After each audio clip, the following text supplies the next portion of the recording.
13 juin. Le Gard brûle cet après-midi, Tony Cellier. Oui, on ne parle pas que des fortes chaleurs. Le Gard brûle littéralement. Au moins 4 voire 5 incendies cet après-midi. Certains importants sont encore en cours. Et le plus spectaculaire, certainement, celui du camping de l'Espiguette au Grau-du-Roi qui a démarré vers 14h. Un immense panache de fumée. Certains disent même qu'on le voyait, cet incendie, depuis Nîmes. Vous en revenez tout juste, Grégory Julien. Oui, des bungalows réduits en poussière, des arbres calcinés, des carcasses de vélos encore fumantes ou encore des tôles gondolées et noircies.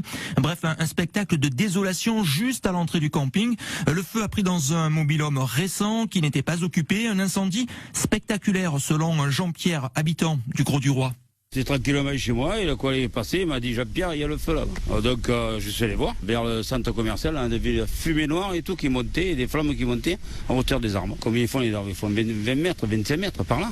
Donc c'est impressionnant, voilà. Au total, plus de 100 pompiers ont été mobilisés et à cause du vent, le sinistre a été difficile, très difficile à maîtriser selon Jean-Michel Langlais, c'est le directeur du SDIS du Gard. La difficulté, c'est à la fois les accès et la maîtrise d'un sinistre qui s'est très vite écarté avec l'action du vent et donc la nécessité de sectoriser notre feu très rapidement pour pouvoir le contenir sur un seul îlot. Par chance, il n'y a pas eu de blessés. Seulement une poignée des 3000 clients actuellement sur place ont été pris en charge et relogés. Maud est la directrice du camping. Il y a des zones qui sont prêtes au niveau du Palais des Sports du Grau-du-Roi et la fédération départementale. Son président Gilles Rigol est là et il est en train d'organiser avec nos collègues du Gard le relogement des personnes qui ont perdu leur logement ce soir. Ce qui est sûr, c'est qu'une partie des pompiers vont passer la nuit sur place pour éviter tout départ de feu. Le Grau-du-Roi donc sera à l'image de la journée, Tony Cellier. Ce sera l'image de la journée, effectivement. Le feu aussi. Attention à Lédenon, Blozac, Serviez-et-la-Baume, Foissac apparemment également. Avec nous en direct ce soir, lieutenant-colonel Éric Agrigné. Bonsoir. Bonsoir. Des sapeurs-pompiers du Gard. Merci d'être avec nous. D'abord, rapidement, on vient d'en parler avec ce reportage de Grégory Julien. Le point sur la situation au Grau-du-Roi, lieutenant-colonel. Écoutez, l'opération se poursuit, même si au moment où je vous parle, elle est relativement stabilisée. Et vous l'avez dit dans le reportage, une surveillance est nécessaire lorsqu'un feu aussi important, malgré tout, est maîtrisé. Il convient de rester sur place, compte tenu des conditions météo, pour assurer, bien évidemment, une extinction totale et éviter, bien sûr, tout risque de reprise, parce que 60 bungalows ont été touchés, mais d'autres, encore plus nombreux, sont préservés. Et il faut impérativement qu'il n'y ait pas de nouveau départ de feu dans cette zone. Alors vous avez du monde mobilisé au Grau-du-Roi, mais des centaines d'hommes aussi en ce moment à plusieurs autres endroits du Gard. Quelle est la situation pour vous cet après-midi, en cette fin de journée ? La situation est compliquée, je dois vous le dire.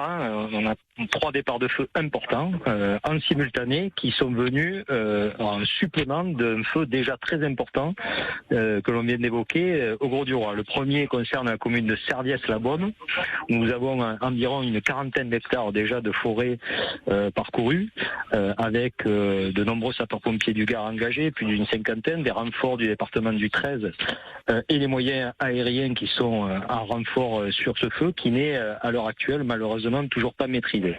Un deuxième feu tout aussi important sévit actuellement sur la commune de Lédenon.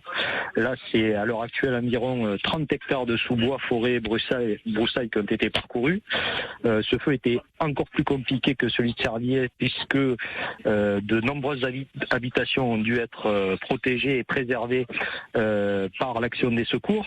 Et d'ailleurs, au moment où je vous parle, cette mission est réussie, puisque aucune habitation, malgré parfois la proximité de l'incendie, la totalité des habitations ont été protégées. On a également sur cette commune évacué un haras avec une 30aine de chevaux d'une très grande valeur qui ont été également préservés. Ouais, c'est l'écurie Saint-Jean qu'on a joint effectivement il y a quelques minutes, qui nous confirmait que le feu s'est arrêté à 1 mètre des écuries, grâce notamment à votre intervention. Voilà, voilà, vous le soulignez vous-même. Effectivement, là, on a 70 sapeurs-pompiers du Gard, plus des renforts des collègues du 84 qui sont engagés. En supplément déjà de ces feux importants, on en a un troisième sur Blozac, en simultané aussi, avec une quinzaine d'hectares à l'heure actuelle parcourus. Plusieurs centaines d'hectares là sont menacés parce que c'est un secteur particulièrement boisé avec des forêts très importantes. On a engagé tout ce qui nous restait. On a une trentaine de pompiers qui sont engagés là aussi sur ce chantier. Les avions de travail sont coordonnés par l'hélicoptère de commandement qui à son bord dispose du directeur départemental, le colonel Langlais, qui donc coordonne l'action sur ces 3 événements en cours. Voilà. Bien évidemment, nous avons fait appel à nos collègues des départements voisins pour venir nous aider, parce que au-delà de l'ensemble de ces chantiers qu'on vient d'évoquer, le secours traditionnel continue et il faut bien sûr y faire face. Cela concerne bien sûr le secours aux personnes du quotidien. Et là aussi, nous mobilisons toutes nos forces pour continuer à assurer la sécurité.